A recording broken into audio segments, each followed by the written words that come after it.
हार हो जाती है जब मान लिया जाता है, जीत हो जाती है जब ठान लिया जाता है। नमस्कार दोस्तों, मेरा नाम मोहित है। ज्ञान की दुनिया चैनल में आपका हार्दिक स्वागत है। दोस्तों, यदि हमें सुखी जीवन जीना है तो हमें दूसरों से तुलना नहीं करनी चाहिए। जब भी आप दूसरों से तुलना करोगे तभी आप ओवर थिंकिंग के शिकार हो जाओगे। अगर दूसरा व्यक्ति आपसे नीचे लेवल का है तो आपके मन में खुशी होगी और आप इसी खुशी में आलसी का जीवन जीने लगोगे। यदि तुलना करने वाले व्यक्ति आपसे ऊपर लेवल का है तो फिर आप अपने आप को नेगेटिव सोच में डाल दोगे। दोनों स्थिति में आप सभी के जीवन के लिए नुकसानदायक है। हमें अपनी वर्तमान स्थिति से संतोष करना चाहिए। इसका मतलब यह नहीं कि हमें आगे बढ़ने के लिए प्रयास नहीं करना चाहिए। जिस प्रकार चिंता और चिंतन दोनों शब्द में अंतर है, ठीक उसी प्रकार आलस और संतुष्टि दोनों में अंतर है। यदि आप अपनी वर्तमान स्थिति से संतुष्ट हैं तो आप आगे बढ़ने का प्रयास पूरे मन से करेंगे और उसमें सफलता भी मिलेगी। यदि आप अपनी वर्तमान स्थिति से संतुष्ट नहीं रहते हैं तो आपका किसी भी अन्य कामों में मन नहीं लगेगा और आप आगे नहीं बढ़ सकते हैं। इसलिए जीवन में संतुष्टि और आगे बढ़ना एक दूसरे का सहयोगी शब्द है। आप सोच रहे होंगे, दोस्तों मैं चाहता हूं हमें क्या लेना देना, हमेशा जीवन में आगे बढ़े। इसलिए मैं आपके लिए अच्छे मोटिवेशनल कहानियां लाता रहता हूं। ज्ञानवर्धक बातें जैसे मन को शांत कैसे करें, चिंता को दूर कैसे करें, अपना स्वभाव कैसे बदलें, सक्सेसफुल लोगों की सोच अपनाएं इत्यादि। जब आप अपने वर्तमान स्थिति से संतुष्ट होंगे तभी आपके अंदर एक आशावादी विचार उत्पन्न होगा।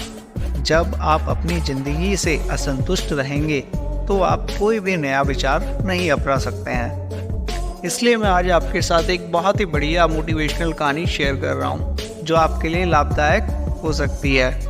यह मोटिवेशनल कहानी पत्थर तोड़ने वाले की है। एक व्यक्ति रोज पत्थर तोड़ने का काम करता था। वह घर से थोड़ा दूर बड़े से पर्वत के पत्थर तोड़ता और अपना जीवन यापन करता। एक दिन उस व्यक्ति ने सोचा कि क्या मैं जीवन भर यही काम करता रहूंगा? क्या मेरी जिंदगी में मुझे कभी आराम नहीं मिलेगा? बात सुनते ही उसके मन में एक असंतुष्टि की भावना उत्पन्न हो गई और वह अपने आप को कोसने लगा।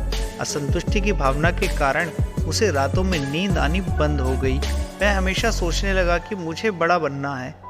एक रात जब वह सो रहा था तो उसे एक सपना दिखाई दिया। जब वह पत्थर तोड़ने जा रहा था उसे रास्ते में एक बड़ा सा बंगला, बड़ा घर दिखाई दिया। उसने सोचा, यह बंगला ही सबसे बड़ा है, यह मेरे पास होना चाहिए। वह बहुत देर तक बंगले को देखता रहा। कुछ देर बाद एक व्यक्ति आया जिसको सभी लोगों ने फूलों की माला पहनाई और जय जयकार करने लगे। वह व्यक्ति कोई राजनेता था। उस पत्थर तोड़ने वाले ने सोचा कि यह बंगला तो बड़ा नहीं है, बड़ा तो वह व्यक्ति है जिसका सब इतना आदर सत्कार कर रहे हैं।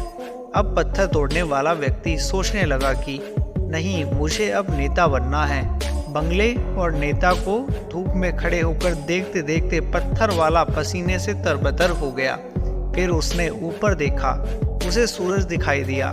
तब उसने सोचा कि सबसे बड़ा यह सूरज है जो इतनी ऊपर चमक रहा है, सबको रोशनी दे रहा है। मुझे भी पसीने से तरबतर कर दिया, मुझे तो अब सूरज बनना है। वह सूरज को देख ही रहा था, तभी एक घना बादल आया और सूरज को ढक दिया।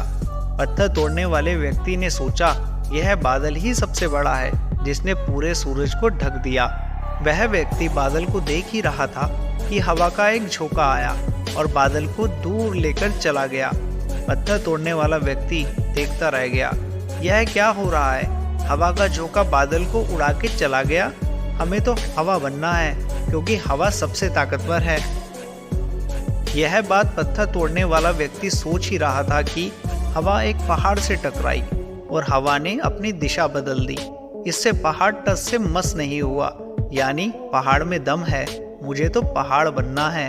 तभी उसने देखा कि एक व्यक्ति आ रहा है और अपने हथौड़े से उस पहाड़ को तोड़ रहा है। यह क्या हो रहा है? इतना बड़ा पहाड़ जिसने हवा के विशाल झोंके को रास्ता बदलने के लिए मजबूर कर दिया, टस से मस नहीं हुआ, उसे एक छोटा सा व्यक्ति तोड़ रहा है। व्यक्ति बार बार सोच रहा था, नहीं, यह नहीं हो सकता, यह कभी नहीं हो सकता, मुझे पत्थर तोड़ने वाला नहीं बनना है। किसी भी हाल में मुझे पत्थर तोड़ने वाला नहीं बनना है, क्योंकि वह स्वयं पत्थर तोड़ने वाला व्यक्ति था। उसकी आंखों के सामने आ रहा था कि एक व्यक्ति पहाड़ के टुकड़े टुकड़े कर रहा है। उसकी आंखें खुल गई। फिर उसने सोचा, मैं जो हूँ, जिस हाल में हूँ, मैं ठीक हूँ, यानी सबसे बड़ा मैं हूँ जो इस पहाड़ को तोड़ रहा हूँ। दोस्तों, ईश्वर ने आपको सबसे अलग बनाया है। आप दूसरों की नकल करके ईश्वर का अपमान ना करें। इस कहानी से सीख मिलती है दोस्तों, हमारे पास जो चीज़ उपलब्ध है हम उसकी इज्जत नहीं करते। हम हमेशा दूसरों को देखते हैं उसके पास क्या है जो हमारे पास नहीं है। इसी चक्कर में हम असंतुष्ट और दीनहीन भावना महसूस करते हैं। यदि आपको जीवन में आगे बढ़ना है तो अपने आप को हमेशा आशावादी बनाए रखें। आशा ही जीवन है। आप जो हैं ठीक हैं। कुछ कमी है तो उसे दूर करने का प्रयास करें। ओवर थिंकिंग बिल्कुल भी ना करें। कोई भी व्यक्ति एवं कोई भी पद 100% अच्छा नहीं होता। कुछ ना कुछ उसमें कमी जरूर होती है। हमें उस कमी को दूर करना चाहिए, ना कि असंतुष्ट रहना चाहिए। एक शेर के माध्यम से अपनी बात को समझाता हूँ। आंखों में अगर हो गुरूर तो इंसान को इंसान नहीं दिखता। जैसे छत पर चढ़ जाओ तो अपना ही मकान नहीं दिखता। इसलिए आप जैसे भी हो, जिस हाल में भी हो, आपको खुश और संतुष्ट रहना चाहिए एवं जीवन में आगे बढ़ने का हमेशा प्रयास करते रहना चाहिए। आपको कभी रुकना नहीं है, ठहरना भी नहीं है, क्योंकि ठहरा हुआ पानी जल्दी गंदा हो जाता है और बहता हुआ पानी कभी भी गंदा नहीं होता। इसलिए आपको हमेशा पानी की तरह बहते रहना है, आगे की ओर बढ़ते जाना है। आपको हमारी ये वीडियो कैसी लगी हमें कमेंट करके ज़रूर बताएं। और साथ ही यदि अब तक हमारे चैनल को सब्सक्राइब नहीं किया है तो जल्दी से कर लें, जिससे आगे भी हमारी ऐसी मोटिवेशनल वीडियो आपको देखने को मिलती रहेंगी। मिलते हैं किसी और वीडियो में, तब तक के लिए नमस्कार।